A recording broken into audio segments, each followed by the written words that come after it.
এই যে গাছটি দেখতে পাচ্ছেন, এটার নাম হচ্ছে নাগেশ্বরী গাছ। আর এটা হচ্ছে এই যে ফুলটা, এটা হচ্ছে নাগেশ্বরী গাছের ফুল। সারা বছর নতুন পাতা গজানো এই গাছের অন্যতম বৈশিষ্ট্য। এবং পাতা গজানোর সময় পাতাগুলো গোলাপি বর্ণের হয়, যা দেখতে অনেক সুন্দর দেখায়। আর যখন ফুল ধরে তখন এই পাতাগুলো সবুজ বর্ণের হয়ে যায়। কোনো কোনো অঞ্চলে এটি নাগকেশর নামেও পরিচিত।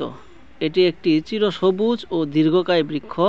এর বৈজ্ঞানিক নাম মেসুয়া ফেরিয়া। সাধারণত বাংলাদেশ, ভারত, শ্রীলঙ্কা ও দক্ষিণ পূর্ব এশিয়ার গ্রীষ্মমণ্ডলীয় অঞ্চলে এই গাছ জন্মায়। আর আমি গাছটির ভিডিও ধারণ করেছি আমাদের কলেজ প্রাঙ্গণ। কলেজে ঢোকার সময় এর প্রবেশদ্বারের সামনেই গাছটি চোখে পড়বে। এটি ঔষধি গুণ সম্পন্ন একটি গাছ। এর ফুল থেকে তৈরি তেল ত্বকের সমস্যা, প্রদাহ ও ব্যথা কমাতে ব্যবহৃত হয়।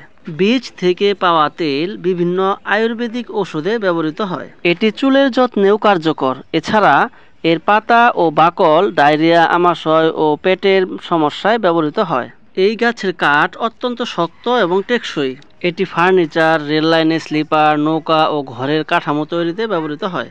নাগেশ্বরী ফুলের গন্ধ খুবই মনোরম, তাই এটি সুগন্ধি ও প্রসাধনী তৈরিতেও ব্যবহৃত হয়।